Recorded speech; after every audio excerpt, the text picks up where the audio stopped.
এর ৫-৬ দিন আগে আমি তোমার সাথে একটা রাত কাটাবো, কিন্তু এই কথাটা যেন কেউ না জানে। আচ্ছা ঠিক আছে, সমস্যা নাই। তারপর আমি চিন্তা করলাম, ঠিক আছে একটা রাতই তো আমি কাটাই, কারণ ওর সাথে আমি একটা রাত না কাটাই আমার সারা জীবন আশা, মানে বাবা মার মনের আশা ভরসা সব মাটিতে মিশে যাবে। চিন্তা করে আমি একটা রাত তার সাথে কাটালাম, কিন্তু শারীরিক সমস্যা ও চাহিদাও আমার মিটালো, আমারও ভালো লাগলো, হ্যাঁরও ভালো লাগলো। তারপর আরেকদিন আমার সে বলে যে আজকেও আসো, মানে আমাকে ব্ল্যাকমেল করতে থাকে। পরে আমার তো আর করার কিছু না, তারপর আরেকদিন গেলাম। আমার মন চাইছিল, যেহেতু তার সাথে আমি এতদিন সম্পর্ক রাখছি, কারণ অনেক ভালোবাসি, কারণ অনেক ভালো লাগতো। তারপর আরেকদিন গেলাম। ও আস্তে আস্তে ও আরো আমার হুমকি দেয় যে আর দুইবার গেছি তার কাছে, 2 দিন সময় দিছি, মানে তার সাথে 2 দিন সময় রাত কাটাইছি, শারীরিক সঙ্গে চাহিদা মিটাইছি। সে আর কি চায় আমার জীবনে? ও এখন বলে বিয়ে 2 দিন আগে, আবার বলে আজকে আবার আসো। তা আমি তারে বললাম যে শোনো, তুমি যে এইভাবে আমার সাথে সম্পর্ক করতেই থাকো আর এইভাবে যদি আমার শারীরিক চাহিদা মিটাও, যদি পাড়া প্রতিবেশী কিংবা আমার বাবা মা জানে, তাহলে মান সম্মানটা থাকবে? আসসালামু আলাইকুম, আমার নাম নীলা, বাড়ি আমার বরিশালে। তো আমি একটা শহরের মেয়ে, কিন্তু আমার বাবা মা এক জায়গায় বিয়ে ঠিক করছিল, সরকারি চাকরি করে ছেলে। তো আমি রাজি হয়ে গেলাম ওই বিয়েতে। পরে আমি বাড়িতে যখন লেখাপড়া করতাম, আমাদের শহরে যখন থাকতাম, বাড়িতে থাকতাম, তো পাড়ার এক ছেলের সাথে আমি সম্পর্ক করতাম, মানে প্রেম ভালোবাসা করতাম। পরে যখন আমার বিয়ে ঠিক হয়ে যায় আর এক জায়গায়, তখন সেই ছেলেটা জানতে পারে। জানার পর ও এখন আমার বলে যে বিয়ে করবা ঠিক আছে, অসুবিধা নাই, কিন্তু তুমি যদি বিয়ে করো, তোমার বিয়ের আগে হোক কিংবা পরে হোক, আমার সাথে এক রাত কাটাতে হবে। তা আমি তখন তারে বললাম যে কিসের জন্যে? সম্পর্ক করছে ঠিক আছে, এখন আমার বাবা মার কাছে তো আমি বলতে পারি না যে আমি তোমারে ভালোবাসি।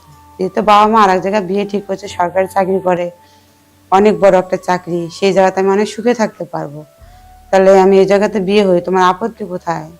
ঠিক আছে বিয়ে করো, আমার তো অসুবিধা নাই, কিন্তু তুমি আমার সাথে একটা রাত কাটাতে হবে। তখন আমাকে তো যদি না কাটায় তাহলে তুমি কি করবা? কিছুই করবো না, আমাদের যে গোপন কিছু ভিডিও আছে, মানে আমরা অনেক সময় পার্কে ঘুরতে যেতাম, হেন যেতাম, মনে যেতাম, অনেক জায়গায় দেখা করতাম, লুকিয়ে লুকিয়ে দেখা করতাম। কিছু কিছু আমাদের ভিডিও ছিল হেডফোনে, আমি তো জানতাম না। ও এখন আমার বলতো এগুলো আমি তোমার যা হবু জামাই, যার সাথে তুমি বিয়ে হবা, এই ভিডিওগুলো আমি তারে দেখাবো। তখন আমি একটু ভয় পেলাম যে ও যদি এই ভিডিওগুলো আমার গোপন ভিডিও দেখায়, তাহলে তো সে আমাকে বিয়ে করবে না, শুধু তো আমার ঘৃণাই করবে।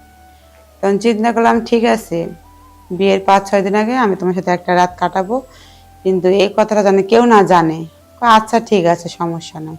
তারপর আমি চিন্তা করলাম, ঠিক আছে একটা রাতই তো আমি কাটাই, কারণ ওর সাথে আমি একটা রাত না কাটাই আমার সারা জীবন আশা, মানে বাবা মার মনের আশা ভরসা সব মাটিতে মিশে যাবে।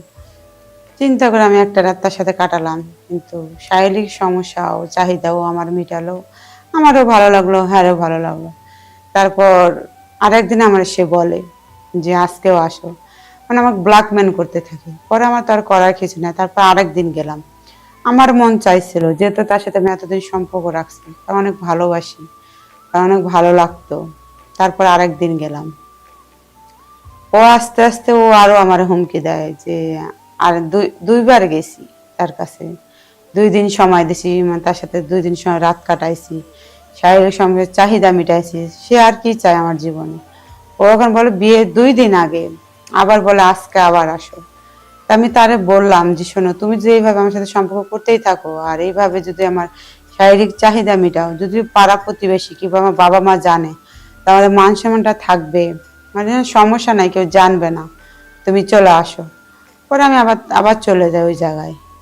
ওখানে যাওয়ার পর সে বলতো যে ঠিক আছে আমাদের ঘরে আসো, মানে যেই বাড়িতে আমি 2বার ছিলাম ওই বাড়িতে না, ও চলে গেল ওর বন্ধুর বাসায়।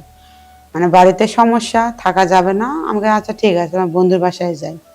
বাড়িতে মার কাছে বলে গেছি আমি বান্ধবীর বাসায় যাইতেছি, রাত্রেবেলা আসতেও পারি নাও পারি, ঠিক নাই। মা বললো সমস্যা নাই, যেহেতু 2 দিন পর তোর বিয়ে, এইভাবে তার কোনোদিন ঘুরতে পারবি না, তো ঠিক আছে চলে যা। পরে বান্ধবীর বাসার কথা বলে আমি আবার চলে যাই তার বন্ধুর বাসায়।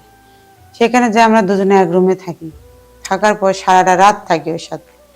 মানে ওরও মন ভরছে, আমারও ভরছে। আমার অনেক ভালো লাগছিল যে আমার মনে হয়েছিল যে ওরে না বিয়ে করে মনে চায় যে আরেই বিয়ে করি। পরে এইভাবে সারাটা রাত কাটার পর ভোরবেলা মানে পাড়ার কিছু পোলাপান আছে,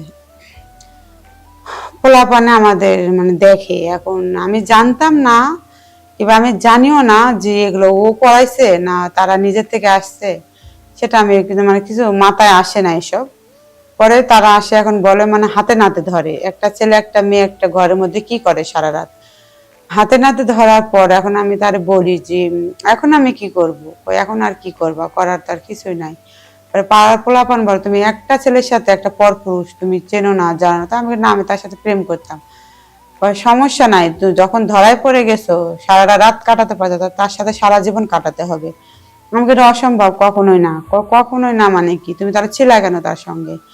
এখন তো আমি চিন্তা করতেছি, এখন যদি আমি কিছু বলি তাহলে আমার বাবা মার কানে অনেক মানে সমস্যা হয়ে দাঁড়াবো। এখন আমার করার কিছু নেই, পাড়ার পোলাপান লোকজন সবাই মিলে এসে আমাকে জোর করে তার সাথে বিয়ে দেয়।